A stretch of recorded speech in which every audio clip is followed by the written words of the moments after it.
യുവ അഭിഭാഷകയെ മർദ്ദിച്ച സംഭവത്തിൽ അഡ്വക്കേറ്റ് ബെയിലിൻ ദാസിന്റെ ജാമ്യാപേക്ഷ ഇന്ന് പരിഗണിക്കും.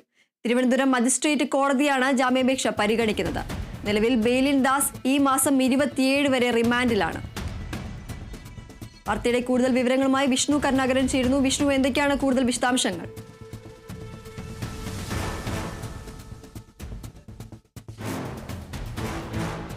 ദീപ്തി, ബെയിലിൻ ദാസിന്റെ ജാമ്യാപേക്ഷ ഇന്ന് പരിഗണിക്കാനുള്ള സാധ്യതയാണ്. ബെയിലിൻ ദാസിന്റെ ജാമ്യാപേക്ഷയിൽ ഇന്ന് വിധി പറയാനുള്ള സാധ്യത കാണുന്നുണ്ട്. ഏതായാലും ഇപ്പോൾ ബെയിലിൻ ദാസ് റിമാൻഡിൽ തുടരുകയാണ്. യുവ അഭിഭാഷകയെ ക്രൂരമായി മർദ്ദിച്ച കേസിലാണ് ഇപ്പോൾ സീനിയർ അഭിഭാഷകനായ ബെയിലിൻ ദാസ് ജയിലിൽ കഴിയുന്നത്. ഇതിന് പ്രധാന കാരണം, അതായത് ഈ മർദ്ദനത്തിന് പ്രധാന കാരണം ഓഫീസിനുള്ളിലെ തർക്കമാണെന്നാണ് ബെയിലിൻ ദാസിന്റെ അഭിഭാഷകൻ വാദിച്ചത്.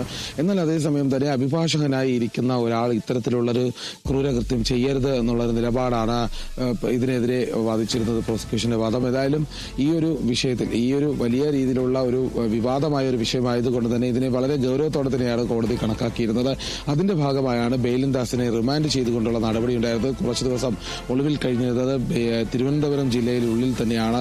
ഈ സിറ്റി പരിധിക്കുള്ളിൽ തന്നെ ബെയിലിൻ ദാസ് ഒളിവിൽ കഴിഞ്ഞിരുന്നു എന്നുള്ള കാര്യം കൂടി വളരെ പ്രധാനപ്പെട്ട ഒരു സംഭവം തന്നെയാണ്. പോലീസ് വളരെ ബുദ്ധിമുട്ടിയാണ് ബെയിലിൻ ദാസിനെ കണ്ടെത്തിയത്. അതിനുശേഷമാണ് നടപടിക്രമങ്ങൾ എടുത്ത് മുന്നോട്ട് കൊണ്ടുപോയത്. ഏതായാലും ബെയിലിൻ ദാസിനെ ഇപ്പോൾ ജാമ്യത്തിനായിട്ടുള്ള ശ്രമം ഇപ്പോൾ നടത്തി വരികയാണ്. റിമാൻഡിലുള്ള ബെയിലിൻ ദാസ് 27-ാം തീയതി വരെ റിമാൻഡിൽ തുടരേണ്ട സാഹചര്യമുണ്ട്. അതിനെ അടിസ്ഥാനപ്പെടുത്തിയായിരിക്കും ഇനി പോലീസ് അന്വേഷണം കാര്യമാക്കുന്നത്. എന്നാൽ ഈ സമയത്ത് ബെയിലിൻ ദാസ് ജാമ്യത്തിനുള്ള ശ്രമം ശക്തമായി നടത്തി വരികയാണ്. അതിന്റെ ഭാഗമായി ഇന്നാണ് മജിസ്ട്രേറ്റ് കോടതിയിലാണ് ജാമ്യാപേക്ഷ പരിഗണിക്കുന്നത്. ഇന്ന് ജാമ്യം ലഭിക്കുമെന്നുള്ള പ്രതീക്ഷയിലാണ് ബെയിലിൻ ദാസ് തുടരുന്നത്. അതേസമയം നീതി ലഭിച്ചു എന്ന് തന്നെയാണ് ഈ വിഷയത്തിൽ നേരത്തെ തന്നെ ഈ യുവ അഭിഭാഷകയായ ശ്യാമിലി പ്രതികരിച്ചത്. പോലീസിന്റെ അന്വേഷണം തൃപ്തികരമാണെന്നും ഈ നടപടി, കോടതി എന്ത് നടപടി സ്വീകരിച്ചാലും അത് അംഗീകരിക്കുമെന്നും അറിയിച്ചിട്ടുണ്ട്. ഏതായാലും ബെയിലിൻ ദാസിന്റെ ഈ ജാമ്യാപേക്ഷയിലെ വിധി കൂടി വന്നു കഴിയുമ്പോഴായിരിക്കും ഈ കേസിലെ പ്രധാനമായ ഇനി ഒരു വഴിത്തിരിവുണ്ടാവുക.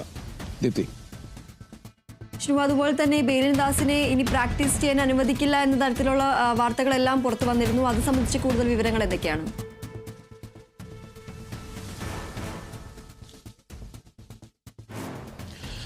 ബെയിലിൻ ദാസിന് ഇനി അഭിഭാഷക പരിശീലനം നടത്താനായി അനുവദിക്കരുത് എന്നുള്ളൊരു ആവശ്യം ശ്യാമിലിയുടെ ഭാഗത്തുനിന്ന് ഉണ്ടായിരുന്നിട്ടുണ്ട്. അത്തരത്തിലുള്ള പ്രതികരണങ്ങളെല്ലാം വന്നിട്ടുണ്ട്. ബാർ അസോസിയേഷൻ നിലപാടുകൾ ഓരോന്നായി എടുത്തിരുന്നു. സസ്പെൻഷൻ അടക്കമുള്ള നടപടികൾ സ്വീകരിച്ചിരുന്നു.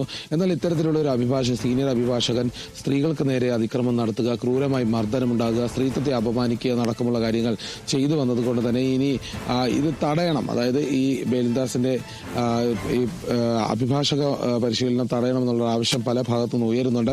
ഏതായാലും അതുമായി ബന്ധപ്പെട്ട നടപടികൾ ഇതുവരെയും ഉണ്ടായിട്ടില്ല. അതിനി അതുമായി ബന്ധപ്പെട്ട ചർച്ചകളും നടപടികളും ഉണ്ടാകാനുള്ള സാധ്യതകൾ കാണുന്നുണ്ട്. ഈ ഒരു വിഷയത്തിൽ ഈ മർദ്ദനമേറ്റ അഭിഭാഷകയുടെ പ്രതികരണങ്ങളെല്ലാം ഈ ഒരു നിമിഷത്തിൽ പുറത്തു വരുന്നുണ്ട്. ഈ അഭിഭാഷക തന്നെ മർദ്ദിച്ചു എന്ന തരത്തിലുള്ള വാർത്തകളെല്ലാം, അല്ലെങ്കിൽ അത്തരത്തിലുള്ള ഒരു പ്രസ്താവനകളെല്ലാം ഈ ബെയിലിൻ ദാസ് പറഞ്ഞിരുന്നു. തന്റെ ചെവിക്ക് പരിക്കേറ്റിട്ടുണ്ട്, ചെവിക്ക് കേൾവിക്ക് തകരാറ് സംഭവിച്ചു എന്ന തരത്തിലുള്ള കാര്യങ്ങളെല്ലാം ബെയിലിൻ ദാസ് മുൻപ് പറഞ്ഞിട്ടുണ്ട്. അത് സംബന്ധിച്ച് ആ ഒരു വിഷയത്തിൽ ഈ അഭിഭാഷകയുടെ ഒരു നിലപാട് എന്താണ്? ആ ഒരു വിഷയത്തിൽ അഭിഭാഷകയുടെ പ്രതികരണം എന്തൊക്കെയാണ്?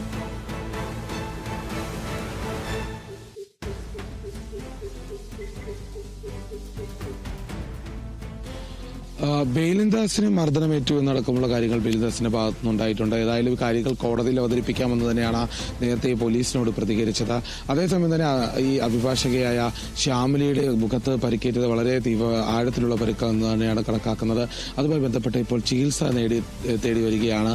ഏതായാലും ഇതിൽ നേരത്തെ പ്രതികരിച്ചത് തന്നെ ഈ ആരോഗ്യ പ്രശ്നങ്ങളെക്കുറിച്ചുള്ള ഒരു ബുദ്ധിമുട്ടുകളുണ്ട്. അതേതായാലും ഇനി ചികിത്സയുടെ ഭാഗമായി മാത്രമാണ് അറിയാൻ സാധിക്കുന്നത്. കവിളിൽ വലിയ രീതിയിലുള്ള പരിക്കുണ്ട് എന്നുള്ളത് ആദ്യഘട്ടത്തിൽ തന്നെ മനസ്സിലാക്കി.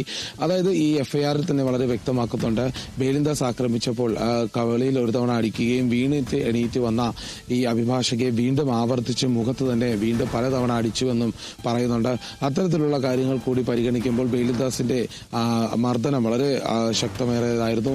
അതേസമയം തന്നെ ബെയിലിൻ ദാസിനെയും യുവതി ആക്രമിച്ചു എന്നുള്ള പരാതി കൂടി ബെയിലിൻ ദാസിന്റെ ഭാഗത്തുനിന്ന് ഉണ്ടാവുന്നുണ്ട്. ഏതായാലും കോടതി ഇതുമായി ബന്ധപ്പെട്ട കാര്യങ്ങൾ ഒരു വാദത്തിലൂടെ ഏറ്റെടുത്ത് അതിനുശേഷം കൃത്യമായി അതുമായി ബന്ധപ്പെട്ട നടപടി സ്വീകരിക്കും. ഏതായാലും ബെയിലിൻ ദാസിന്റെ ജാമ്യാപേക്ഷയിലും ഇത് വളരെ നിർണായകമാകുമെന്നാണ് അറിയാൻ സാധിക്കുന്നത്.